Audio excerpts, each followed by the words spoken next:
ভাৰতবৰ্ষৰ পৰা প্ৰায় 50,000 more than 50,000 ওলামা সকল শ্বহীদ হৈছিলে। ৰাজা ৰামমোহন ৰয় ক'ত পৰিছিল? আলিয়া মাদ্ৰাসাত পৰিছিল। সেইজন দল সংগঠনৰ নেতা, যিজন নেতাই ক'লে যে ভাৰতবৰ্ষত মাদ্ৰাসা বন্ধ বা আপোনাৰ মাদ্ৰাসা বেন কুৱেশ্যন কৰিলে জনাব, সেই সংগঠনৰ নেতাৰ ঘৰৰ ওচৰত অনীতি পলমে এটা কলেজ ইষ্টাব্লিছ কৰিব লাগে আৰু এটা ইতিহাস ডিপাৰ্টমেণ্ট খুলিব লাগে, যাতে অনীতি পলমে ভাল এজন প্ৰফেচাৰৰ দ্বাৰা যাতে ভাৰতৰ ফ্ৰীডম ফাইটাৰ্ছ সকলৰ ইণ্ডিপেণ্ডেন্স, ভাৰতৰ যে মুভমেণ্ট বিলাক আছে যাতে ভালকৈ পঢ়াব পাৰে আৰু মাদ্ৰাসাৰ হিষ্ট্ৰী বিলাক যাতে জানে যে সিহঁতৰ কন্ট্ৰিবিউশন কি আছিল। এক নম্বৰ কথাটো হ'ল এইজন ব্যক্তিয়ে ভাৰতৰ ইতিহাসৰ বিষয়ে নলেজ নাই। যদি থাকিলেহেঁতেন ৰাজা ৰামমোহন ৰয় ক'ত পৰিছিল? আলিয়া মাদ্ৰাসাত পৰিছিল কলকাতা। এতিয়া বৰ্তমান আলিয়া ইউনিভাৰ্চিটি হৈ গ'ল। ৰাজা ৰামমোহন ৰয় তাৰ সোশ্যাল ৰিলিজিয়াছ ৰিফৰ্মাৰ আছিলে। 2 নম্বৰ কথাটো হ'ল আপোনাৰ সিল্ক মুভমেন্ট কি আছিলে, অৰ্থাৎ তেহৰিকে ৰেশমি ৰুমাল। তাৰপিছত খিলাফত মুভমেন্ট কোনে কৰিছিলে? ভাৰত স্বাধীন হোৱাৰ পিছত মৌলানা আবুল কালাম আজাদ ভাৰতবৰ্ষৰ প্ৰথম শিক্ষামন্ত্ৰী আছিলে। কৰ পৰা আহিছিল? উবাইদুল্লাহ সিন্ধি, মাহমুদুল হাসান দেওবন্দী, জামিয়া মিলিয়া ইছলামিয়াতৰ ঘেটেই আছে তাৰ নামত।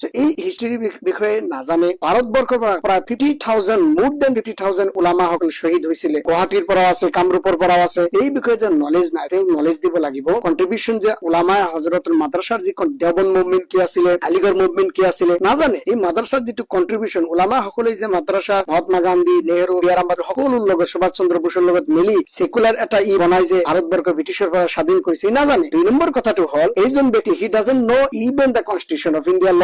ভাৰতবৰ্ষৰ সংবিধানৰ আৰ্টিকল 25 যে ক্লিয়াৰলি কৈছে যে right to religion freely express, profess, practise, propagate religion. Propagate শব্দৰ অৰ্থ কি, প্ৰফেছৰ শব্দৰ অৰ্থ কি নাজানে। সকলো জাতি ধৰ্ম বৰ্ণৰ নিজৰ মাদ্ৰাসা ইষ্টাব্লিছ কৰিব পাৰে, অনুষ্ঠান ইষ্টাব্লিছ কৰিব পাৰে। আৰ্টিকল 29 আৰু 30 বিষয়ে নাজানে যে ৰিলিজিয়াছ এডুকেশ্যনেল ইনষ্টিটিউচন ইষ্টাব্লিছ কৰিব পাৰে, ৰানিং কৰিব পাৰে। যে এইজন ব্যক্তিয়ে সংবিধানৰ আৰ্টিকল 25, 26, 27, 29, 30 নলেজ নাই। কৈ দিলে যে ভাৰতবৰ্ষৰ মাদ্ৰাসা বেন। তুমি খুলিলি কেনেকৈ? সকলো সংগঠন সকলক অনুৰোধ কৰিম, বিশেষকৈ ইয়ং নজোৱান ভাই ভনী সকলক অনুৰোধ কৰিম, ওলামা হজৰতক অনুৰোধ কৰিম, এইসকল ব্যক্তিসকল আহিলে সিহঁতক বহুৱাই একাপ চাহ খুৱাই ভালকৈ এই ইতিহাসৰ নলেজ বিলাক দিব। মই নিজেও মাদ্ৰাসাৰ পৰা পঢ়িছো, আলহামদুলিল্লাহ মই ফখৰ মেহসুস কৰতা হুঁ। মাদ্ৰাসাৰ প্ৰডাক্ট মই হাফিজ পঢ়িছো, মৌলানা পঢ়িছো, মক্তবতো পঢ়িছো, মাদ্ৰাসাত পঢ়িছো, পিছত BLLB পঢ়িছো, LLM পঢ়িছো, লণ্ডনৰ বেৰিষ্টাৰ। কথাটো হ'ল এনেকুৱা, সেইকাৰণে আমি অলপ ইতিহাসৰ নলেজ থাকিব লাগে। গভৰ্ণমেণ্টে এই নজোৱান ভাই ভনী সকলক যে এনেকৈ কৰি আছে, সিহঁতক অতি সোনকালে শিক্ষাৰ প্ৰয়োজন, ইতিহাসৰ শিক্ষাৰ প্ৰয়োজন। যাতে শিক্ষা নাই, যাৰ কাৰণে নলেজ নাই, ইতিহাসৰ নলেজ নাই, ভাৰতবৰ্ষ কেনেকৈ স্বাধীন কৰিলে নলেজ নাই, মাদ্ৰাসাৰ ইতিহাসৰ নলেজ নাই, যাৰ কাৰণে এনেকুৱা ক'ব পাৰে। ভাৰতবৰ্ষৰ সংবিধান আৰ্টিকল 29, 30 নলেজ নাই, যাৰ কাৰণে এনেকুৱা ক'ব পাৰে। যদি থাকিলেহেঁতেন